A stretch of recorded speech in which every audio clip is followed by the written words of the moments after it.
மக்களே இந்த வீடியோ கொஞ்சம் பாருங்களேன். 7ஆம் தேதி எங்களுக்கு தனித்தனியாக ஒரு அழைப்பு வருது.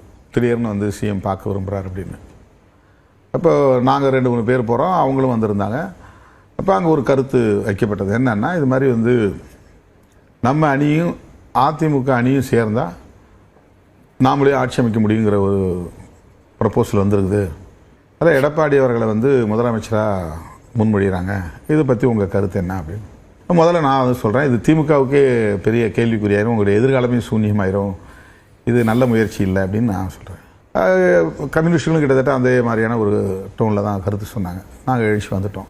இதெல்லாம் நடத்திட்டு தான் நீங்க வந்து சட்டமன்றத்துல பேசியிருக்கிறீங்க. 4 தடவை வந்து ஆளுநரை போய் பார்த்துருக்கிறீங்க. இந்த மாதிரி இப்போ அலைய விட்டுருக்காங்க. அது இல்லாம என்ன சொன்னீங்க, வேற என்ன சொன்னீங்க, புஷ்பா படபாணி இந்த மாதிரிலாம் சொல்லி கிரிட்டிசைஸ் பண்ணி அந்த இடத்துல அசிங்கப்படுத்தணும்ன்ற விதமா நீங்க பேசுனீங்க. ஆனா நீங்க என்ன பண்ணிட்டு வந்திருக்கிறீங்க, அவரு உண்மையா சிஎம் ஆகணும்னு சொல்லிட்டு ஆளுநர் மாளிகைக்கு போயிருக்காரு. அதுதான் உண்மை. ஆளுநர் மாளிகைக்கு போறாங்கன்னா அவங்க வந்து உண்மையா அவங்களுடைய பெரும்பான்மையை காட்ட போயிருக்காங்க. ஆனா நீங்க என்ன பண்ணீங்க, மத்திய அரசு கிட்ட போயிருக்கிறீங்க, எடப்பாடி கிட்ட பேசியிருக்கிறீங்க, அவரை சிஎம் ஆக்கலான்னு பிளான் பண்ணியிருக்கீங்க. ஆடு டயர் நக்கின்னு பேசிட்டு இருந்தவங்க நீங்க தானே. அவரை சிஎம் ஆக்குறதுக்கு நீ கூட்டணி போடுறேன்னு சொல்லி இருக்கிறீங்க. இதெல்லாம் வந்து இவ்வளோத்தையும் பண்ணிட்டு நீங்க வந்து அங்க சட்டமன்றத்துல வந்து குதிரை பேரம் பண்ணோம், எக்ஸ்சேஞ்ச் பண்ணோம், புஷ்பா படப்பாணி. நீ புஷ்பா படப்பாணின்னு சொன்ன ஒரு காரணத்துக்காக இன்னைக்கு திருமாவளவன் வந்து எல்லா விஷயத்தையும் சொல்லிட்டாரு. சி.வி. சண்முகம் அவர்கள் வந்து அன்னைக்கு சொல்லும் போது கூட நாங்க வந்து அவ்வளவு பெருசா எடுத்துக்கல. சோ ஒருவேளை கட்சி வந்து இந்த மாதிரி ஆகிறதுக்காக அவர் அப்படி பண்ணாரோ, பிரிஞ்சு வந்ததுக்காக காரணம் சொல்றாரோ நாங்க நினைச்சோம்.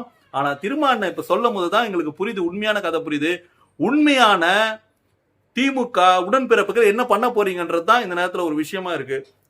அந்த நேரத்துல அவங்க தாத்தாவை அரெஸ்ட் பண்ணி கூட்டிட்டு போயிட்டு நைட்டா கூட்டிட்டு இழுத்துட்டு போன ஒரு கட்சிங்க அது. அந்த கட்சி கூட நீங்க கூட்டணி போடுறீங்க அப்படின்னா உங்களோட மனநிலை எப்படி போயிருக்கு பாருங்க. ஒரு 3 வருஷம் கட்சி ஆரம்பிச்சு வந்த ஒரு தலைவரை எதிர்த்து அவன் வரக்கூடாது அப்படின்னா என்ன வேணா மத்திய அரசு சொல்லும் அந்த ஐடியாவை வச்சு திமுகவும் அதிமுகவும் கூட்டணி போட்டு பண்ற அளவுக்கு இவ்வளவு தூரம் மட்டமா போயிட்டு சட்டசபையில வந்து பெரிய ஒரு என்னவோ பண்ணிட்டு வந்த மாதிரியும் எங்களுடைய தாவேகாவினரையும் தளபதி விஜய் அவர்களையும் முதலமைச்சர் விஜய் அவர்களையும் பத்தி ஒரு கேவலமா பேசிட்டு போறதுக்கு தகுதி இருக்குதா உங்களுக்கு முதல்ல அப்படின்ற விஷயத்த நான் இந்த இடத்துல கேட்கிறேன். உண்மையான திமுக உடன்பிறப்புகள் என்ன பண்ண போறீங்க அப்படின்றத என்னுடைய கேள்வியா இந்த வீடியோல நான் பதிவு பண்ண விரும்புறேன்.